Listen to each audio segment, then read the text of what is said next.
self-published author, and I am a podcast host. I think that's about it, and a speaker. In my spare time, I am a full-time mother, wife, and I work a full-time job as well. So you can juggle everything, believe it or not. I'm not going to say you'll have your sanity, but you can juggle it all.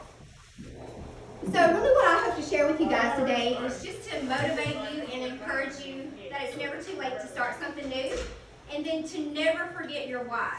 Why you got into your business in the first place. Why you started. What your motivation is. And Helen Keller said that there's nothing worse than being blind than to have sight with no vision.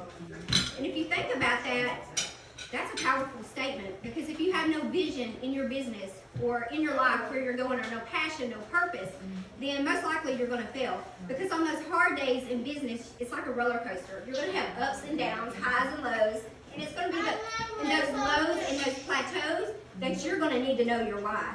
And, I'm going to share a little bit about my story, because I want to encourage you that the vision you have today may not be that same vision that you have 2 years from now, 5 years from now. So it's okay to kind of change it up and, really revamp it. So for me, when God first started speaking to me about what he wanted me to do, all I heard was outside four walls. I was like, outside four walls? I just figured out how the church works. Now you want me to go outside four walls? So that kind of shows you that God has a sense of humor. But my husband also is an entertainer, and he's a singer. So we spent a lot of our weekends in the club, and people would come up to me and just open up their hearts to me and just start talking about me, about their life. But the moment I told them I was in ministry, they would shut down.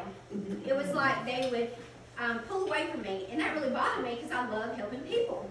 So, I talked to my friends. I said, why do you think they do that? And they're like, well, a lot of people have church hurt. They've been judged. I said, I can feel that. I've been judged. I've had church hurt. So I began to pray, and I asked God, what is it that you want me to do?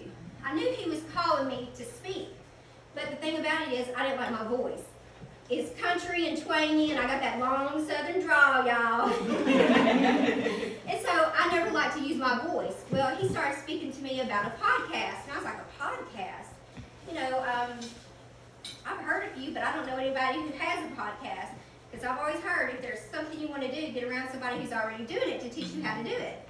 So I didn't know anybody. So I had to Google it.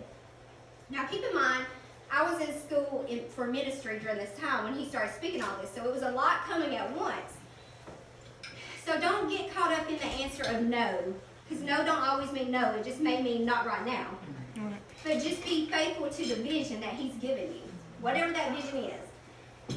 And so I started Googling how to do the podcast. I Googled what kind of equipment I needed, what's the best day of the week to do it, how long it should be, anything you could imagine, because I was clueless. So I said, okay, you've given me this vision. I have no idea what I'm doing. I'm going to do it scared, but I'm going to do it. And so if I did it 2 years later, my podcast is still going strong. And I believe that God was doing that to lead me to this moment, because now I'm no longer to be in the forefront. Before I was really shy. I would do anything you wanted me to do as long as it was behind the scenes. I didn't want to be in the front, So I thought, when you first called me to do that, I was like, well, this is a way, I guess, that I can speak, but they don't see my face. So to me, I was okay with that. It was kind of like a compromise. But I was true to the process, and again, it led me to where I am today, because I no longer have that fear.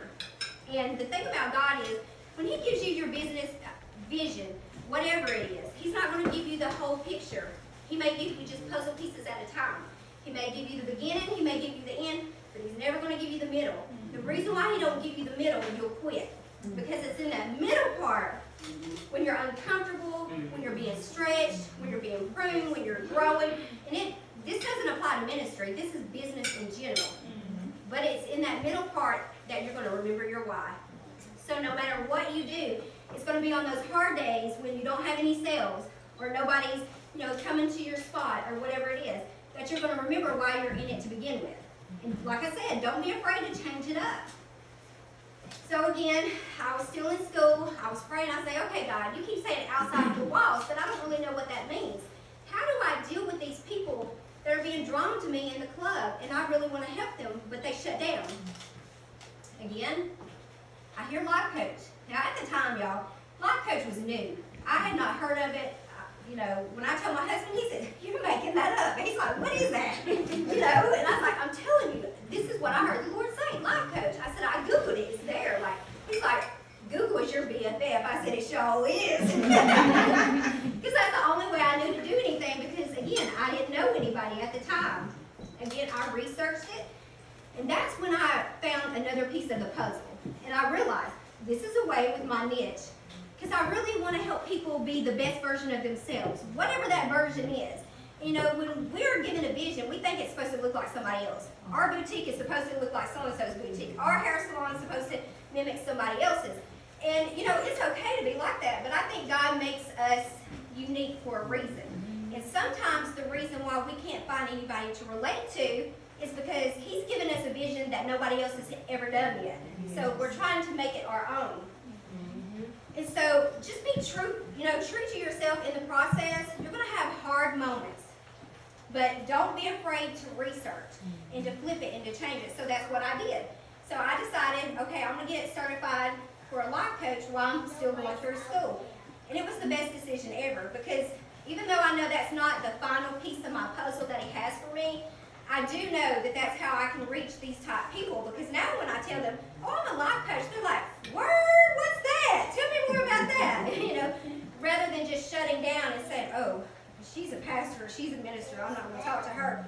But this is a way that 2-3 years down the line before, you know, when I started, I was able to flip that thing and turn it and tweak it a little bit. And even though I know this is not it, and I have no idea what 10 years down the road has for me, but in this season, I know that I'm doing what He has called and what He wants me to do and what that vision is.